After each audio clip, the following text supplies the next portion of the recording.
Hello viewers, நம்ம viewers எப்படி இருக்கீங்க? வெல்கம் டு விஜிஸ்டான், வெல்கம் டு அனதர் வீடியோ.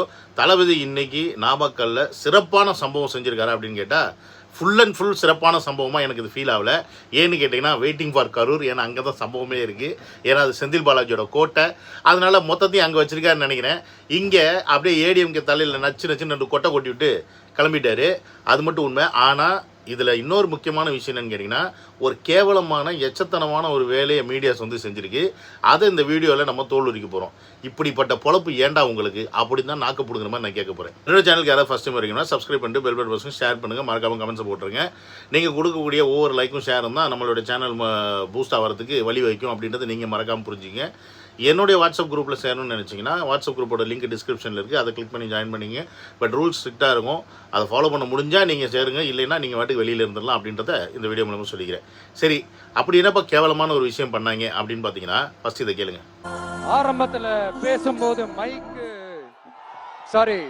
எனக்கும் அந்த மைக்குக்கும் ஒரு மாதிரி ரொம்ப டிஃப்ரென்ஸாக கேட்டுட்டு இருந்தது. அதனால தான் கொஞ்சம் அந்த ரிதமை பிடிக்கிறதுக்கு கொஞ்சம் டைம் ஆயிடுச்சு. இப்போ தளபதி சொன்னார், அவர் பேசுகிற வாய்ஸ் அவருக்கே வந்து சரியாக கேட்கல, அதனால் அவருக்கும் மைக்குக்கும் சிங்க் ஆகலை அப்படின்ற ஒரு விஷயத்தை வந்து இந்த இடத்துல பதிவு பண்ணுறாரு. இது தளபதிக்கு மட்டும்தான் அந்த இடத்துல நடந்துச்சா, இல்லை உண்மையாலுமே மைக்கு அந்த இஷ்யூஸா, இல்லை நம்மலாம் வந்து இப்போ லைவில் தானே பார்த்துட்டு இருக்கோம், அப்போ நமக்கு எப்படி தோணுச்சு அப்படின்னு கேட்டிங்கன்னா, எனக்கு இந்த வீடியோவை வேணுங்கன்னே இவங்க ஸ்லோ மோடில் அங்கங்கே மாற்றி மாற்றி மாற்றி மாற்றி பண்ணியிருக்காங்க அப்படின்றத வந்து நான் ஃபீல் பண்ணேன். ஏன்னு கேட்டிங்கன்னா, நான் வீடியோவை பார்த்ததே 1.25 ஸ்பீடில் தான் பார்த்தேன். நீங்கள் இது எத்தனை பேர் இந்த மாதிரி பார்த்தீங்க? இங்கே நீங்கள் பார்த்தீங்கன்னா இந்த லாரி பாடி கட்டுற தொழிலிருந்து இன்னும் நிறையா தொழில்கள் செய்கிற ஊரும் நம்ம நாமக்கல் ஊர் தான். நீங்கள் பார்த்துருக்கீங்க, இந்த இடத்துல வந்து அப்படின்ற மாதிரி ஒரு இழுக்கிற மாதிரி ஒரு மோடை வந்து இந்த இடத்துல நீங்கள் பார்த்துருப்பீங்க தளபதி பேசும்போது. இது ஒரிஜினல் ஃப்ளோவில் இப்படி யாரும் பேசவே மாட்டாங்க. அப்போ இவங்க அதாவது ட்ரோல் மெட்டீரியல் பண்ணணுன்றதுக்காகவே, தளபதி வந்து பேசுகிற விஷயத்தை ட்ரோல் பண்ணுன்றதுக்காகவே இந்த மீடியாக்காரங்க எல்லாம் இப்படி பண்ணாங்க. நான் பார்த்தது வந்து புதிய தலைமுறையில் பார்த்தேன்.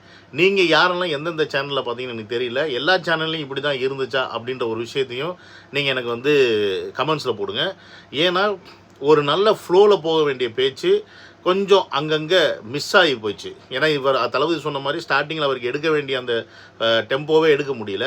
அதற்கப்புறமா அவர் வந்து கேட்சப் பண்ணிட்டு வர்றாரு. ஸோ நம்மளாம் பார்க்கும்போது என்ன இப்படி பேசுகிறாரு அப்படின்னு இப்போ நம்மளை மாதிரி புரிகிறவங்களுக்கு புரியும், இந்த யூடியூப்பை பற்றி தெரியுறவங்களுக்கு. ஆனால் இதை பற்றி தெரியாதவங்களுக்கு என்ன இவர் இப்படி பேசுகிறாரு, ஏன் இப்படி ஒரு மாதிரி இழுத்து தப்பு தப்பாக பேசுகிறார் அப்படின்ற அந்த தோரணை தான் வரும். அதை தான் வந்து இவங்க போர்ட்ரே பண்ண ஆசைப்பட்டாங்க. அது சக்ஸஸ்ஃபுல்லாக அவங்களால முடியுமா அப்படின்னு கேட்டிங்கன்னா, அது முடியறதுக்கான வாய்ப்பு இல்லை. ஏன்னு கேட்டிங்கன்னா, கடைசியில் இந்த வீடியோவில் என்னெல்லாம் சம்பவம் செய்யணுமோ அதை மொத்தமாக வச்சு செஞ்சுட்டு போயிட்டோம். நாமக்கல்ல நிறைய விஷயம் இருக்குது, பட் அது எல்லாத்தையும் ஹைலைட் பண்ணாரான்னு கேட்டிங்கன்னா அது எல்லாத்தையும் ஹைலைட் பண்ணலை. ஏன்னு கேட்டிங்கன்னா, இவர் அந்தந்த இடத்துல இருக்கக்கூடிய பிரச்சனைகளில் ஒரு சில பிரச்சனையை வந்து ஹைலைட் பண்ணுறாரு. அதுலேயும் முக்கியமாக இருக்கக்கூடிய பிரச்சனைகளை ஹைலைட் பண்ணுறாரு. உதாரணத்துக்கு தொழில் மையங்கள் அமைக்க வேண்டிய விஷயங்கள் நிறையா இடத்துல எல்லா இடத்துலையுமே ஆப்பர்ச்சுனிட்டி இருந்தாலும் அதை செய்யாமல் இருக்கக்கூடிய அரசாங்கத்தை பார்த்து கேள்வி கேட்கிறார். ஏன்னா ஒரு லாடிக்கு பாடி கட்டுறது அப்படின்றது வந்து மிகப்பெரிய விஷயம். ஸோ அப்படிப்பட்ட ஒரு டிரான்ஸ்போர்ட் ஹப்பாக இருக்கக்கூடிய நாமக்கல்ல அதற்கான தொழில் முனையங்கள் இருக்கான்னு கேட்டிங்கன்னா கிடையாது. ஸோ அது எல்லாத்தையும் விட நாமக்கல் அப்படின்னா முட்டைக்கு பேர் போனது. ஸோ அப்படிப்பட்ட ஒரு முட்டை கிட்டத்தட்ட 5000 டன்னு ஒரு உற்பத்தி பண்ணக்கூடிய கெப்பாசிட்டி இருக்கக்கூடிய நாமக்கல்லுக்கு அந்த முட்டையை ஸ்டோரேஜ் பண்ணக்கூடிய வசதிகளும் மற்ற வசதிகளும் செஞ்சு கொடுத்துருக்கான்னு கேட்டால் இந்த அரசாங்கம் செஞ்சு கொடுக்கல. அதே மாதிரி விவசாய ரீதியை பார்த்தீங்கன்னா சர்க்கரை உற்பத்தி அங்கே அதிகம். ஸோ சர்க்கரை உற்பத்தியில் டன்னுக்கு 4000 ஏற்றி தரதாகவும் 10,000 மோட்டர் பம்புக்கு தரதும் அதுக்கு சப்சிடி தரதும் வந்து திமுக அரசாங்கம் வாக்குறுதி கொடுத்து, ஆனால் கடைசியில் அதெல்லாம் செஞ்சாங்களான்னு கேட்டால் ஒரு இழவுமே அதில் செய்யலை அப்படின்றதான் உண்மை. ஸோ இதனால் பார்த்தீங்கன்னா கிட்டத்தட்ட 12,000 ஏக்கர் விவசாயம் வந்து நிலம் வந்து பார்த்தீங்கன்னா சுருங்கி போயிடுச்சு. அதாவது விவசாயம் பண்ணலை. ஏன்னா இவன் வருமானம் இருந்தால் தானே பண்ணுவாங்க, இல்லைன்னா எங்கிட்டு பண்ணுறது. ஸோ அது மட்டும் இல்லாமல் வேலை வாய்ப்பு கிட்டத்தட்ட 3 லட்சம் வேலை வாய்ப்பை நாமக்கல் பகுதியில் ஏற்படுத்தி தரதை சொல்லிட்டு வெறும் 44,000 வேலை வாய்ப்பை மட்டுமே ஏற்படுத்தி கொடுத்துருக்காங்க. அதுலேயும் பார்த்தீங்கன்னா 15,000 வந்து பார்த்தீங்கன்னா இந்த எப்படி சொல்கிறது பர்மனெண்ட் ஜாப் இல்லாமல் டெம்பரரி பேசிஸில் ஒர்க் பண்ணுவாங்கல்ல, ஸோ அந்த மாதிரி ஜாபு. அப்போ 3 லட்சம் எங்கே இருக்குது? அட்லீஸ்ட் அதில் 50,000 கூட கொடுக்கலடா. அதே மாதிரி இந்த 100 நாள் வேலைவாய்ப்பு திட்டம்னு ஒன்று இருந்துச்சு. அதை வந்து நாங்கள் 150 நாளாக ஆக்கி தரோன்னு பெருமை பேத்துனாங்க. கடைசி வரைக்கும் அது 150 நாள் ஆக்கி தரவே இல்லை. வெறும் 100 நாள்லேயே இன்னும் வச்சுருக்காங்க. நீட்டை வந்தால் ஒழிப்போன்னாங்க. நீட்டை வந்து ஒழிக்காதனால கிட்டத்தட்ட 20 பேருக்கு மேலே நாமக்கல்ல இருந்து மட்டும் சேர்த்துருக்காங்க. 20 பசங்களுக்கு மேலே. அதாவது நல்லா படிக்கக்கூடிய இடங்களில் நாமக்கல் வந்து அடிக்கடி வரும். ஸோ அதை நீங்கள் பார்த்துருப்பீங்க. ஸோ அப்படி இருக்கும்போது இந்த நீட் அப்படின்ற ஒரு தேர்வுனால கிட்டத்தட்ட 20 ஸ்டூடெண்ட் இறந்துருக்காங்க அப்படின்னா, அப்போ அந்த படிப்பு நமக்கு தேவையா அப்படின்ற ஒரு கேள்வி இங்கே வருது. ஸோ அது மட்டும் இல்லாமல் தளபதி சொன்ன மாதிரி அது வந்து மிகப்பெரிய நெசவாளர்கள் இருக்கக்கூடிய ஏரியா. ஸோ அங்கேருந்து தான் வந்து கிட்னி திருடி இருக்காங்க அப்படின்றத நான் ஆல்ரெடி என்னோடய வீடியோவில் சொல்லியிருக்கேன். இந்த கிட்னி திருட்டு, நெசவாளம், இது எல்லாத்துக்குமே நான் ஒரு கனெக்ஷனாக ஒரு வீடியோ போட்டிருந்தேன். அது நீங்கள் எத்தனை பேர் பார்த்தீங்க அப்படின்னு எனக்கு தெரில. ஸோ பார்க்கலைன்னா அந்த வீடியோ போயிட்டு கிளிக் பண்ணி பாருங்கள். முடிஞ்சுன்னா அந்த லிங்க்கை கூட நான் திருப்பி ஷேர் பண்ணி விட்றேன். ஸோ இப்படி எல்லா வகையிலுமே பாதிக்கப்பட்ட ஒரு மக்கள்னால் அது நாமக்கல் அந்த ஏரியாவில் இருக்கக்கூடிய மக்கள் அப்படின்றத நம்ம அதில் புரிஞ்சுக்கணும். ஸோ அதை தான் தளபதி அவர்கள் ரொம்ப தெளிவாக எடுத்து சொல்லியிருக்கார். ஏன்னு கேட்டிங்கன்னா, அங்கே எலக்ட்ரிசிட்டியிலேருந்து வரியிலேருந்து எல்லாத்தையுமே வந்து அதிக அளவில் போயிருக்கு. பட் அதற்கான வருமானம் இருக்குது எனக்கு கேட்டால் இல்லை. அப்போ அந்த ஏரியா இது வந்து கொங்கு மண்டலம், நாமக்கல், கரூர், இது எல்லாமே பார்த்திங்கன்னா கொங்கு மண்டலம். இவங்களுடைய ஒட்டுமொத்த வாக்கே வந்து பார்த்திங்கன்னா அதிகமாக எடுக்கக்கூடியது ஏடிஎம்கே. ஸோ அவங்க தான் மெஜாரிட்டி அங்கே எடுப்பாங்க. மற்றது அதுக்கு அடுத்த லெவலில் டிஎம்கே இருக்குது.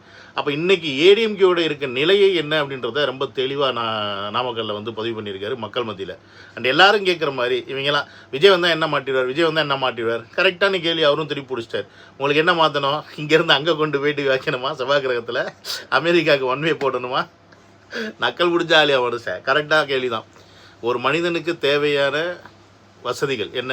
உண்ண உணவு, இருக்க இடம், உடுத்த உடை, நல்ல மருத்துவம், நல்ல கல்வி, போக்குவரத்துக்கான சாலை வசதி, இவ்வளோதானே நிம்மதியான வாழ்க்கை.